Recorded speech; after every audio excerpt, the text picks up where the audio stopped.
Hello everyone, I'm Ron Grant and you're watching Just for the Record, Journey to Elections 2023. We are joined by Ms. Shaina Smith-Archer, the Progressive Virgin Islands Movement at-large candidate. We'll be right back after a quick commercial break. There are many ways to enjoy life, like so many ways to count on popular. Rashford made it. Manchester United have come from behind to lead. At home or on the go, watch CCT Live. Download our app and carry your favorite TV shows, news, or live sports anywhere you go. Visit cctbvi.com/live, select your package, and tune in.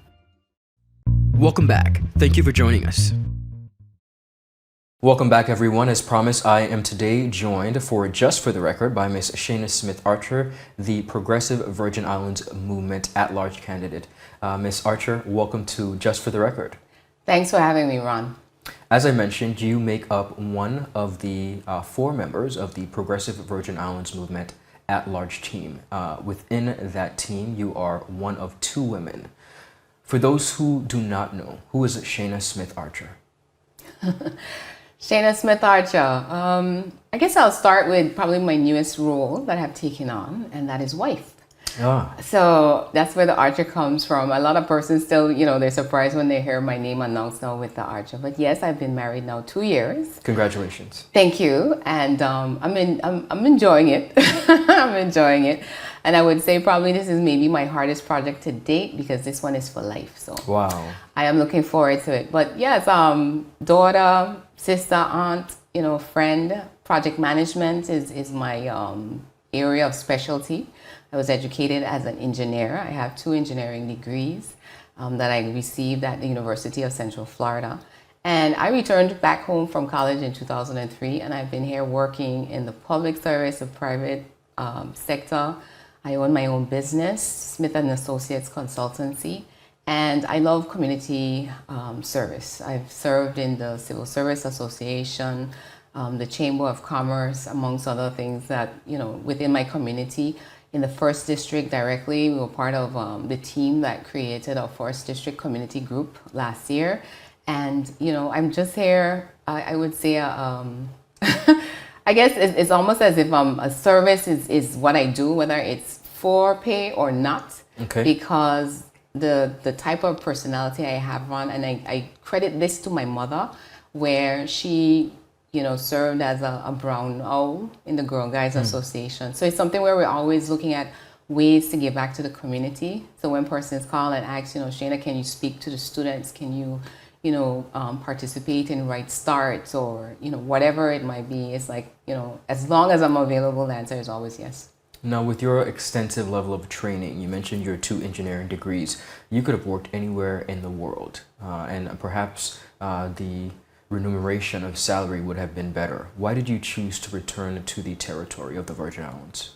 Well, again, just looking at my experience growing up, I, was sharing with you guys before, went through the public school system, and when I graduated as a valedictorian for the class of 1993, I know I'm dating myself now, but we're celebrating 30 years since we graduated, and it's just amazing to see what all of us have contributed. And that was what it was about. Coming back home to contribute, we understood that, and we believed it when they told us we were the leaders of tomorrow.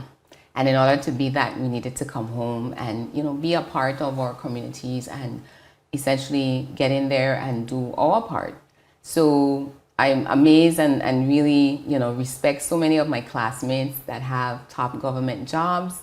They also in the private sector, they own their own businesses and are doing their role to make the BVI better. So for me, it was, I took, probably was out for maybe like 10 years living in the US. I gained work experience as well. I worked with Nextel Communications. Persons may not know them, but they were bought out by Sprint as RF engineering. So wireless communications actually is one of my specialties as an electrical engineer.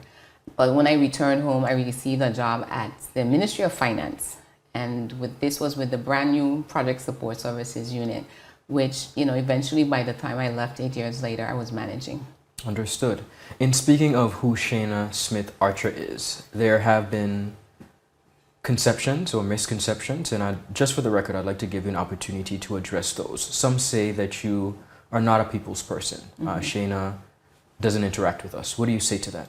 Well, it's interesting when I hear that because, again, because of my different jobs and roles that I've been, I've always had to interact with people and, be approachable. It's not so much about being friendly.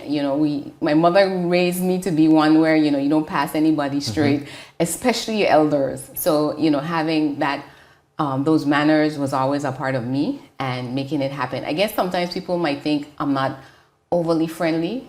So if I go into a public setting and I don't necessarily, say hello to everybody, I might do a general greeting. That may be part of it, but I have rare occasions where anybody can say to you, if you ask them, Okay. I tried to speak to her and she brushed me off. I don't think anybody can come with an instant like that. I have people that call me for my job, working in the Ministry of Finance from all over the BVI, and whatever it is they needed, if I could help, I would help. And if not, I would direct them to where, they can be assisted. So that's in my nature. But I think, as part of the campaign spin and rhetoric, nothing else could be said. So it came about that, she's not approachable, she doesn't do this. And it may have been a one-off instance that, was taken out of context, I would think, because that for me is not me. Okay. And speaking of political rhetoric, you, and correct me if I'm wrong, this will be your fourth time contesting the general elections, am I correct? Correct. Within that time, there are persons who feel as though you have flip-flopped for affiliations. This is your second time now with the Progressive Virgin Islands Movement Party. Just for the record, for those who say that she has been on numerous parties and she hasn't had a resting place, what do you say to that? So I'm going to tell my story. In 2011, a group of us got together feeling that the existing parties didn't have the philosophy that we subscribed to, which was about how do we make our country better. We were seeing the nepotism, cronyism going on, and we just could not bring ourselves to be a part of that. So that's where the People's Patriotic Alliance was formed in 2011. And it was four of us. It was Mr. Elton Carwood, myself, Dr. Natalia Wheatley, and Coy Smith. And even though, because of our small number, we know we weren't necessarily going to be successful, we thought it was very important, Ron, to go out with what we refer to as a new philosophy. Looking at people-centered policies and projects. How do we make the quality of life of the people of these Virgin Islands better? 2015, we were unable to attract more candidates. And the National Democratic Party approached me about joining and running in the 1st District. And that is what I did that year. I made the decision. And it was actually on the advice of Ronnie W. Skelton. Because he was like, Shaina, we all want to see a better Virgin Islands. And if there are things within the party that you see need to change, come in and change them. And that is where I became a part of that team.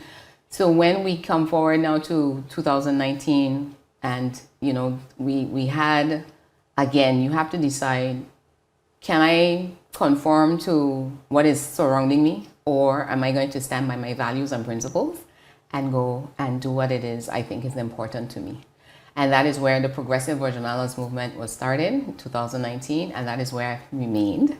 So I think for me, I have always rested on my principles. It's never about, or should never be about, conforming to a party line, because that is part of what has caused a lot of problems in our country, where persons know that things aren't going right. They know that certain things being done are actually wrong, but because it's a party line and they don't want to be seen by supporters as, going against maybe the leader or saying something to embarrass them, that they would not say anything, and that for me is never something in terms of why I got involved in politics, just for the sake of, having power. It can never be about that for me, because that is part of the problem. And that's where we have to make sure that you have, for yourself as an individual, because persons say all the time to me too, aren't you afraid of being corrupted by politics? And I said, that's not what politics is about. Politicking is where the problem is, where people will do anything to have power and money. And that's where you have to have a line that you don't cross as an individual. So when we think about persons like Mrs. Eileen Parson, who has changed party. She has ran over the years independent with the, I think at one point with the Concerned Citizens Movement, the Virgin Islands Party, and then with the National Democratic Party was where she stood last. That, you know, it's always been about principle for her. And even Dr. Whitley, he was with us as People's Patriotic Alliance, then he was with the People's Empowerment Party, and now with the Virgin Islands Party. So for us as individuals, it's always important, I think, to know what motivates people when they do make these decisions, because some persons have different motives than others, and it should not be just judged as, you know, she's a grasshopper. But the other thing I want to also put on there too, Ron, is that women are treated differently when it comes to this than men. Okay. So men can move around in the party system, but the minute a woman does it, she's a grasshopper, you know? And it's something that coming out of International Women's Day this week, you know, we talk about challenging discrimination and looking at gender equity. And that is one of those stereotypes, I think, that we have to push back on as women in politics, and make sure that persons, you know, we start to be really genuine in terms of why we're doing what we're doing, and let people know. I don't have any problem being transparent in terms of, you know, persons ask, well, why did you move, or why did you make a decision? It was never anything for me to go out and broadcast publicly in terms of saying, well, this is what happened with NDP or PVIM or whatever the case is. But it is something, though, that know that when I make decisions like those, they're not done lightly. Understood. You mentioned about women in politics, but also I would say women in power, some leading women, and you by far make up that demographic across the Virgin Islands. I have a series of short questions, and I want to get your take on them. Okay. You can give me a yes or no answer, or you can elaborate on the reason why you either support this legislation or do not. Abortion. Stay tuned for more Just for the Record right after this.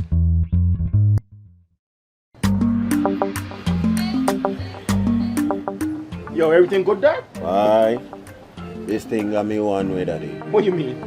Ever since I hook up with this thing, I can't eat, I can't sleep. This is the first thing I touch it when I reach home. What you really? Hey, this ain't like you, you know. Dad, this thing got me staying home, keeping out that trouble me. Wow. What your name is? Shit. I talking about my CCT life. Don't worry about missing your favorite series, sports, news, and local programming. Come to CCT today and sign up for CCT Live to access over 80 channels. CCT Live. Bring it home. 1 month free trial turn into 5. 5 months turn into, well, you know I huff. I watching ball. I been watching football. Dad, Nickelodeon, Paw Patrol. I am hooked. Hook, I tell you. So you're saying I can ask this cat any question? The cat is connected to the computer. You just type in the question, it will read his mind. There the answer comes.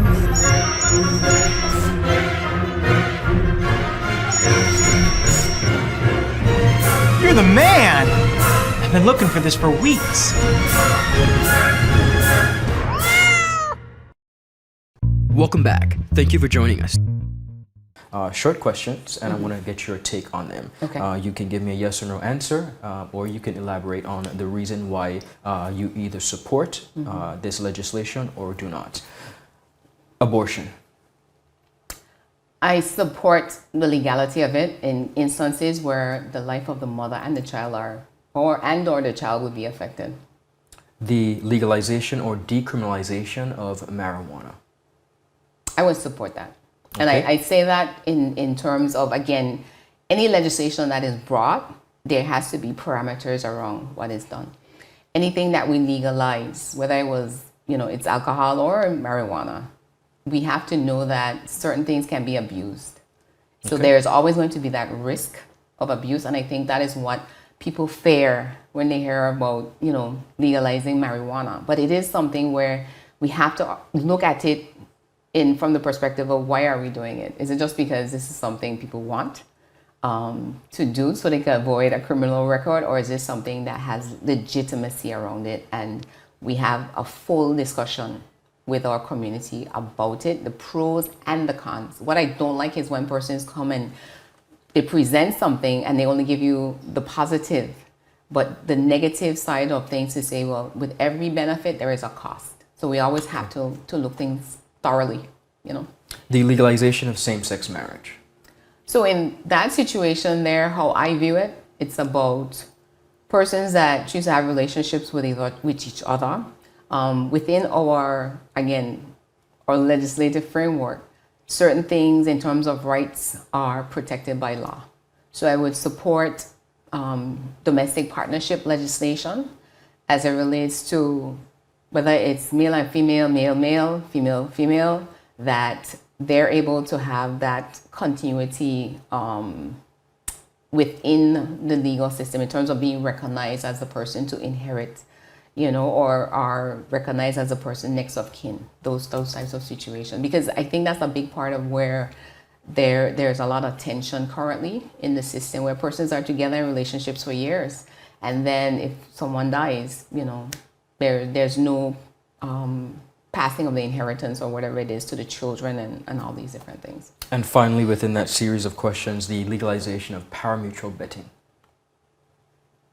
I agree with that. I support it. And I support it in the context of we have a proper horse racing commission that would regulate this. And one, if we're honest, we already have betting happening illegally. Thank you for acknowledging that. And as a result of that, I mean, it's everything in terms of, you know, lottery, sports betting. These are things that we know exist at some level within our community. And I think it's always important, again, to put the parameters and the rules around certain things so that we don't harm ourselves. So if this is something specifically now as it relates to horse racing, that revenue can be generated from it to sustain the sporting facilities, as well as expand sports tourism, because whether persons have ever thought about it, horse racing exists throughout the region. So we know we have the races all the time between, you know, here and the USVI, but there are other tracks. I know specifically I watch races in Jamaica through the cable network that shows that it is an industry, as it were. You know, that's something that we can tap into as part of diversification of our economy. So there's a lot more to the parimutuel betting than just that specific issue, but it is part of a wider conversation that we need to have. As a learned project manager, and with your 2 engineering degrees, I have to ask you about the age-old problem and concern and cry of Virgin Islanders as it pertains to the dilapidated infrastructure, particularly when it comes to the roads. As a project manager, skilled project manager, and if elected to the next House of Assembly, what would you lobby for, specifically as it pertains to improved infrastructure and improved roads? But specifically, how would you go about that? I think the first thing I would do is that we have to overhaul the Public Works Department. That's where it needs to start, because this is the entity that's responsible for the construction and maintenance of our road network. And if they have the proper staffing, so engineers, architects, as well as the labor force and the money to go ahead and do that, I think that's the key role that I need to play as a policymaker that makes sure that the public service can do what it's supposed to do. So once those things are in place now, you're able to have the engineers now do proper road design, where we have the drainage, we have proper markings on our road. And again, from the budget process, we make sure that we're funding the things that we need to. With the roads, we have to also be patient and know that to get proper roads, we actually have to plan a 3 to 5 year project. We like things done instantaneously, but in this case, because of the lack of maintenance or lack of the right construction in the first place, you know, for example, I tell people with the situation with a lot of the coastal roads, like in East End, those areas are actually reclaimed land. So what that means now is that the groundwater is springing and it's underneath the roadbed. And that's what's part of what's causing the erosion, as well as on the surface. So we put tar down on dirt and the water is coming up and water is running off. And eventually you have no more roads, and we have canyons in the middle of the road that is damaging my car, Ron. You know, and I know everybody at some point last year had to go into the garage to replace shocks and struts, and I was one of them. So it is something where it is not beyond us, but we have to properly resource the departments, and whatever we need to outsource now, you know, in terms of hiring companies. I mean, that project to me is like, if we have an unemployment problem, like we can employ people for 5 years steady, just doing road works. And we see it all the time in the US, because it's something where, again, you map out the entire system, determine what the specific issues are. Some areas might be drainage. Some areas might be, we just need to take off the asphalt top because the concrete base is still good, and we do that.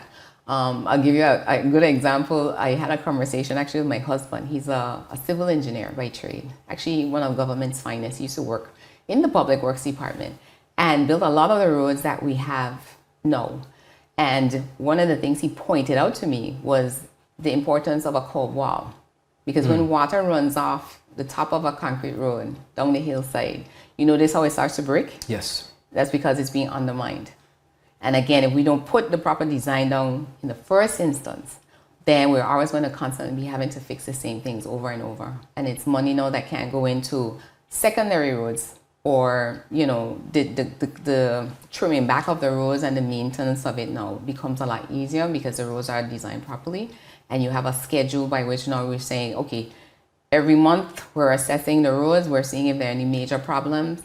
We don't have to worry about the guts. Again, the guts is a big part of this, because if the guts aren't draining or designed correctly, the road becomes the gut in terms of drainage. So that people need to respect the power of water. You know, we know these things from science class in terms of the erosion, and we have to respect the power of water, especially in a wet climate, as well as the marine environment. So the salt, all of these are things that help to deteriorate things faster. So he was saying to me, you know, like with the bluff, or what we call the bluff, the road to West End from Coxie to the towers, we need to essentially blast the hillside, raise the road, and go to sea. And again, these are things that should have been done maybe 10 years ago. And you have, you know, roads that can last 10, 15 years with maintenance. Understood. Speaking on engineering and staying on that course, you are one of few females who have taken up a role in engineering. You served, and correct me if I'm wrong, as a member of the BVI Scholarship Committee at some point. Yes. Okay. I want to talk specifically about the number of young persons who feel neglected, they feel overlooked as it pertains to educational opportunities. But specifically when it comes to careers in engineering and others that are not so popular among young people, are we doing enough when it comes to the support of these particular careers and providing opportunities? And if elected, what can the people expect from you in regards to this? Well, definitely we're not doing enough. And I say that because when we look at the budget, and I think last year's budget or the current year's budget, if I heard the Minister of Education correctly, it was only 13%. So when we talk about wanting to develop our people, it starts with the education system. And the system is not just the schools, it is things like scholarships. So I sat on the scholarship committee from 2019 up until 2022 last year. And I definitely didn't see enough of the technical fields come through in terms of applicants. And one of the things I would lobby for and say we need to put in place is that you have national scholarships that are dedicated to certain fields. Okay. So just like we see the Sheving Scholarship out of the UK that says you have to study these 5 areas and we will basically fund your education. We need to start to put money into the scholarship fund that says this is what it should do. And again, we've had several things over the years. There was a scholarship fund that was initially funded, I believe it was by the Caribbean Development Bank, but it wasn't managed in a sustainable way. So it has been inactive for quite some time now. Because the idea is that persons would be able to get monies from the scholarship fund, and when they return and work, they would pay back into the fund, and then the fund now would pay for scholarship for others. So we have to start to do things and manage it in a very sustainable way. We also have to take out public service training and development from inside of the same pot of money, because that was one of the things that surprised me. I knew from working in the service about study leave, and it should have been a separate budget, and I think it was. But what I realized sitting in the scholarship committee is that students were competing with the professionals in the public service, or other professionals, I should say, because it's a national program, Yes. right? So we have to take seriously the amount of money that needs to be invested annually as well as long term, because it's a long game we're playing when it comes to developing our country, and it has to start with the people. So having people, let's say we have a scholarship for engineering, because again, I'm trying to staff up and resource public works. We want to also staff up places like electrical corporation, Yes. electricity, water and sewage department, solid waste, now Department of Waste Management, as well as the private sector industries. So I know for me, one of the things I always used to pay close attention to is when I see the big resorts advertising for a general manager for months. And it says to me now that we're not developing the workforce necessary for the jobs that are actually available. And that's why we see such a high volume of imported labor, because there's a disconnect between what our education system is producing and what our economy can take. It's only so many accounting or business administration jobs that are going to exist. So we have to face reality and say, whilst a child might want to do this, we need to start to expose them through career fairs on an annual basis, showing them, hey, this is the jobs that exist in the businesses that are here. And if there is a job you want that doesn't exist, then go start the business, and employ yourself. And that is the attitude that we have. When I was in school, it was about go college, come back, get a job. And for most people before me, it was about going to work for the government as your only option, and it was teaching, being a policeman or an administrator of some sort. So the world has changed. We're now in the 21st century, and we have to be very intentional about how we are educating our people. Agriculture is another one that we have to start to send someone off to train in the different areas of agriculture, because it's not just about putting seeds in the ground anymore. There's hydroponics, there's aqua farming, livestock farming is still something that will always exist. I don't prefer to eat meat grown in a lab. So I would rather, that we have these types of things, and it all ties back into what we refer to as food security. Of course. Knowing that we will have a reliable food supply and that we don't have to depend on always importing food. So we're importing people to work, we're importing food around, and we have to reverse these trends. And speaking of food, the cost of living is another major concern for residents. And of course, there are a lot of contributing factors. We would like to make excuses for the international offset and unrest. What should we be paying more attention to that could help residents see a decrease or a more manageable cost of living? Stay tuned for more Just for the Record right after this. Yep, that's me. You're probably wondering how I got here.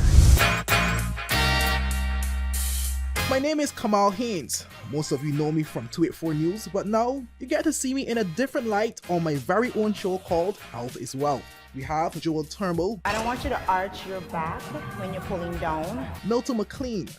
First of all, right, your footwork. Stephen Payne. That was a 9 out of 10.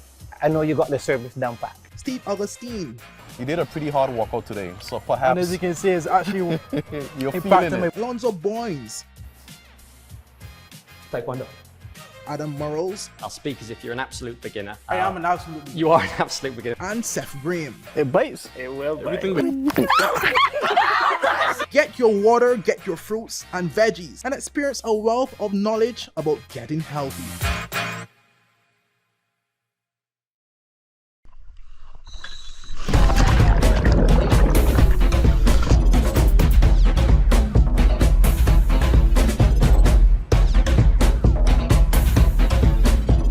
Today, I am doing cobble treatments with Beyond the Reef.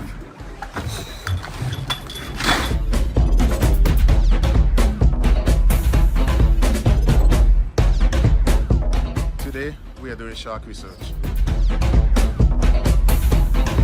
So today, we are doing whale research with Beyond the Reef.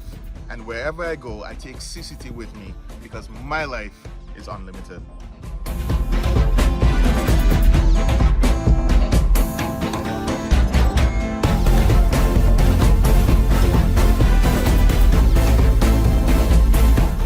Welcome back. Thank you for joining us. Cost of living is another major concern for residents. And of course, there are a lot of contributing factors. We would like to make excuses for the international offset and unrest. What should we be paying more attention to that could help residents see a decrease or a more manageable cost of living? Well, like you said, it's that has a lot of factors. Because again, you import the food, it's more costly to get it here. You know, there's a transportation, there's duty at the port, and the different fees. I would use on that point, as again a policymaker, we have to be very careful that when we do make policies, that we understand the impact of it. So for example, in 2000, I think it was 21, when the port fees were increased, we were still in the pandemic. So the cost of goods went up. And the reason for a lot of that was because there was a shortage of items. So whether it was foods, goods, you know, you name it. A lot of us understood what was happening when you put something on order. I mean, for our project, at one point, I think it took us like 6 months to get doors, right? Because the factories were backed up. The factories were backed up because people were getting sick, or the cities where these things are being manufactured was locked down. Yes. So everything stopped literally around the world. And with globalization, it means now that we might be here in the Virgin Islands relying on something from Minnesota, a place we never thought about affected our lives in that way. And the pandemic brought out, you know, a lot of these things that we have to look at. And our policymakers or legislators have to be, I think, very keen and paying close attention to what's happening elsewhere so that we can start to mitigate certain things. So the increase in the port fees at that time was not a good decision. And the Chamber of Commerce said so, and said that we need to look at other areas where we can bring relief to businesses, such as a break on the electricity, because we can't control the cost of fuel, but we can control the fuel surcharge. And if we have money to say, let's subsidize some aspect of it, you know, commercial businesses, for the most part, a lot of persons that have that overhead, it's a big cost that goes into the price of goods and services, you know. And so we can't ignore to say, well, businesses want to have a break on everything, you know, but the breaks that we do give, make sure that they're, again, we look at the pros and the cons. And public education, as you said, is very important so that they do understand that businesses have a choice to make. It's either I'm going to close down in some instances because my costs are so high. And if I don't pass it on to the consumer, you know, then it means I can't pay my employees, pay my bills, and therefore, you know, you're backed into a corner, so to speak, because there's no subsidization or support that's coming from the government in tough times like these, you know. Understood. Things like economic relief or the business assistance we saw because businesses couldn't operate and generate revenue, and the government was able to give some type of grant. Those are things that need to be instituted so that they are always there. And those are the types of policies that I want to see put in place to make sure we support them. If you have not been told so, I'd like to personally, just as a business owner myself, congratulate you on the work done and conducted by the Chamber under your leadership, particularly during the COVID era, and being a voice of reason and representation for the business community. It was an extremely difficult time. Many businesses have yet to recover and find their footing. So thank you for that contribution. Thank you. It's hard work, and I think some of it, Ron, I often look at things like that. You know, being the chairman, vice president at one point of business, president of business. For the record, all of that is free work.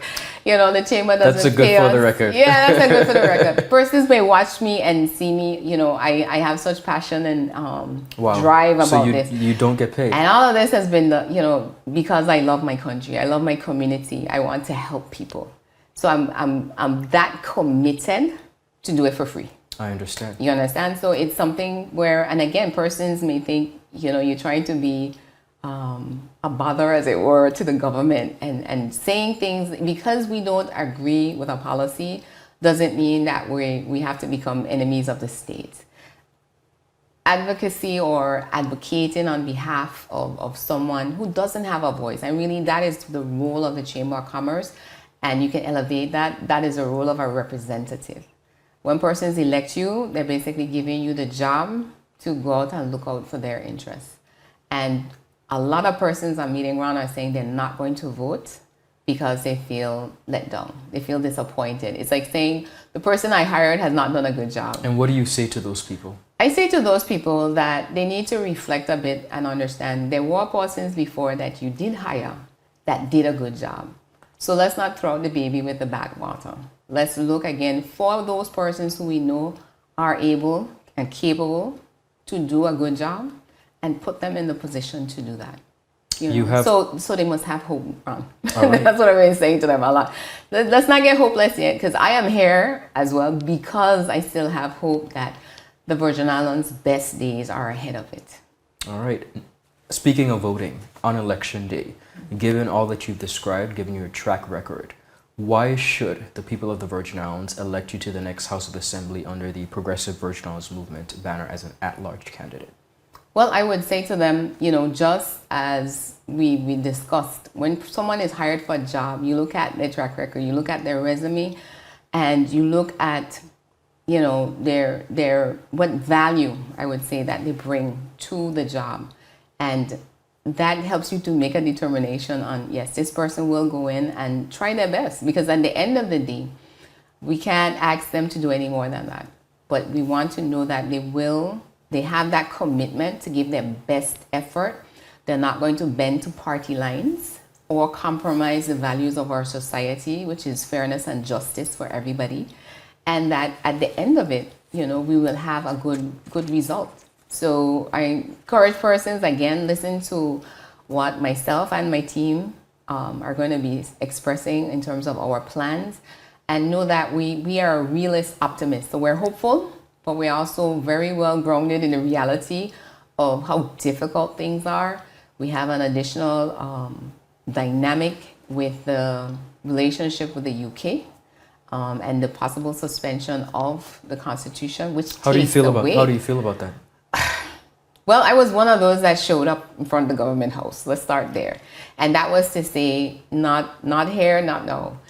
I understand, again, leadership may have failed us before, but it doesn't mean that we throw the baby out with the bathwater and somebody else has to come in and do for us what I believe we are well able and capable of doing. We know what the problems are around. That's the problem. We have known what we needed to do. What we lacked is the courage, because competence, I don't think, is our problem. Money is not the problem, because again, we talked about the billions we've spent over a 10-year window, but that we have to believe in ourselves enough to know, we're letting those that have done right by us in the past down if we feel that we can't carry on what they started. Okay. Now, you mentioned the COI, or the possible suspension of the Constitution. Mm-hmm. The COI was definitely a historic part of the Virgin Islands trajectory as a nationalist, as a patriot, which you exude, you continue to exude. What concerned you most, and perhaps still concerns you, about the Commission of Inquiry and the moving forward from that? I think the division that it caused. Because we're stronger when we're united. So when you start to listen to the differing perspectives in terms of, let's throw everything out, let the governor basically govern for the next 2 years and fix the systems. And not understanding, it's not just about the democratic right, but the importance of local representation. When we go back in our history, it's over 70 years ago, 1,000 plus of our descendants marched down to the government house to present a petition to say to the UK, we want back a locally elected government because we understand, based on history, this singular person here is not looking out for our interests. We are behind economically, socially, politically. We don't have good education systems. We don't have good healthcare. The minute we got back a locally elected government, because again, from 1770s up until 1901, we had locally elected government. When that was taken out, for whatever reason, and then it came back from 1950, the Virgin Islands has been on a trajectory of progress. Everything hasn't been perfect, but it was about us now taking essentially our destiny into our own hands and saying, this is what we want and this is what we're committed to getting done. And taking the steps over the years. So to come now at this point, 70 years later, and say, well, oh, it's all, let's just dismantle the whole thing, so to speak. Or that we can't find persons among a population of 30,000 plus to elect 13 people. That's an indictment against us as a community, because then it says that we really have gone to a place where we have compromised our values that the country has been built on. All right, I have to ask you some lighter questions, Okay. if you would allow. What is your favorite Virgin Islands cuisine? Saltfish and dumpling. Really? Okay. Favorite Virgin Islands rum? I like the pink BVI gin, Pink BVI gin. and juice. Okay, well, I think those guys will be very happy to hear Yes. that. Favorite sister island? Do you have a favorite sister island? I do, but it's not what you would think. Tell us. So growing up in West End, specifically Frenchman's Key, we always were sailing. We were always on the sea. And oftentimes, my cousins, we get together and we go to Sandy Key. Okay. So many of picnics have been had, and not just on the holidays. I mean, on the weekends, we just used to get up and go. So we go Little Thatch Island, go to the beach, go Sandy Key. So my idea of going to the beach is not the typical get in the car and go drive. We get on the boat and we go someplace. And for that reason, I mean, from a very early age, I experienced all the sister islands because it was a family, it became a family outing. So I'm assuming that sailing would be one of your favorite pastimes? Of course. All right, I have to also ask you, what are you most proud of as a Virgin Islander? I am most proud of our history, our resourcefulness as a people. Because again, as I learned more, because I took the Virgin Islands history course at the college, which I always recommend to every Virgin Islander until I get in there and actually put it in the school system. Because it gave me a deeper and a greater appreciation and understanding of who we are as a people, meaning who we came from, whose shoulders we stand on. We barely scratched the surface in our social studies class in terms of the poverty that existed here, that our forefathers survived after emancipation. There was no aid coming that helped us get where we are now. This was on us. This was all on us, saying, again, this is a vision that we see where we want to see ourselves. So the current day conversation now around decolonization and what self-governance means, that is essentially what they were about, Ron. We wanted to be self-governing, so we wanted back the Legislative Council. And it would have been that over the years, you continue to advance your constitution until you are actually in control of all of your affairs. So when we look at what happened in Barbados, I think it was a year or two ago, where they became a republic, that was a journey. But it started where, again, they decided we need to take control of our affairs. We need to be the ones making the decisions and understand that because someone else makes these decisions for you, don't mean that they're making better decisions either. And that's why I was completely against direct rule or any suspension of the House of Assembly. Call elections, let's go find 13 people to get things back on track. But not say to me that there's none available. That's essentially what you're saying. There's nobody available that can get up and present themselves to be able to go and do the job. Do you support, or would you be in support, whether it be now or in the near future, independence for the Virgin Islands? Do you think we're at a point, or are we ready for such? We are ready to start to put a plan in place. In my letter to the Constitutional Review Commission, one of the recommendations I made to them is that we need a decolonization commission that does the work of educating our population of what that means. because there are three options. It's integration, free association, and independence. A lot of times, obviously the pro-independence persons will talk about independence, but then we don't know, well, what would integration look like? You know, and is this the better option? Free association, what does that look like? And, you know, that might be the better option. So again, we have to have full disclosure around it and not just let one side or the other dominate it. So with that entity now, you have a neutral party, so to speak, in the middle that puts the information out there, has the town hall discussions, let people ask questions, you know, where there's uncertainty. And then we can say, let's put it to a vote. Because to rush now and say, put it to a vote without the adequate education and awareness, it has to go with something so major. Because again, it's like, we're not going to go independence and then we could decide in 5 years, let's un-independent ourselves. It's something that we have to keep moving forward. So we have to do that part first. And however long it takes, if it's 2 to 3 years, we need to do the public education and awareness and really unpack all of this so that people understand this is our current constitution structure. Essentially, the governor represents the king and we are the subjects. That's what we have right now as a territory. And I learned all of that having to go through, you know, educating myself and saying, you know, really and truly, what does our constitution say? And how does that affect me in my daily life? So when persons say things like, well, the governor is essentially above the law, it's not that he is flouting the law. That is what the structure says. You cannot question decisions of the governor, not even the elected officials, you know, because this is what it is. So if we start to pay now closer attention to these things, then the conversation about decolonization starts to make more sense. And then you can come to a conclusion of, okay, this is something we want to do, but this is how we want to go about it. And not just try to follow what someone else did, but look at what's in our best interest, what's going to work for us, you know, and from there go. Independence also should be understood that literally no country is truly independent because of the global economy. Everybody is tied into each other. And that's why you saw groups like the European Union form, because it was all about if your economies are interlinked and stronger, then you as an individual country become stronger.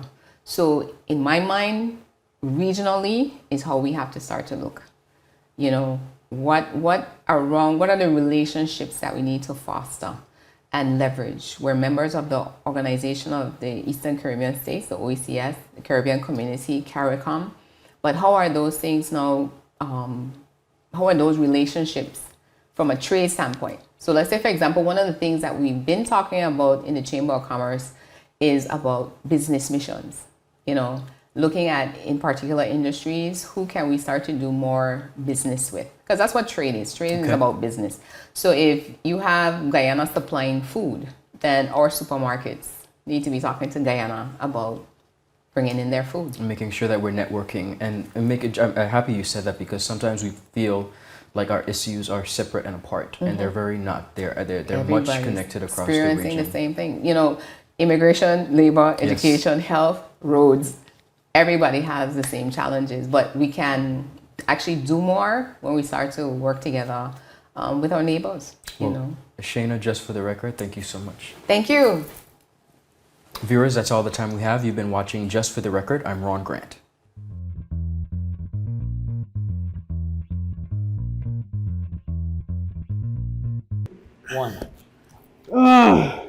Yep, that's me. You're probably wondering how I got here. My name is Kamal Haynes. Most of you know me from 284 News, but now you get to see me in a different light on my very own show called Health is Wealth. We have Joel Turnbull. I don't want you to arch your back when you're pulling down. Milton McLean. First of all, right, your footwork. Stephen Payne. That was a 9 out of 10. I know you got the service down pat. Steve Augustine. You did a pretty hard workout today, so perhaps... And as you can see, it's actually you're feeling it. Lonzo Boynes. Taekwondo. Adam Burrows. I'll speak as if you're an absolute beginner. I am an absolute beginner. You are an absolute beginner. And Seth Graham. It bites. It will bite. Get your water, get your fruits and veggies, and experience a wealth of knowledge about getting healthy.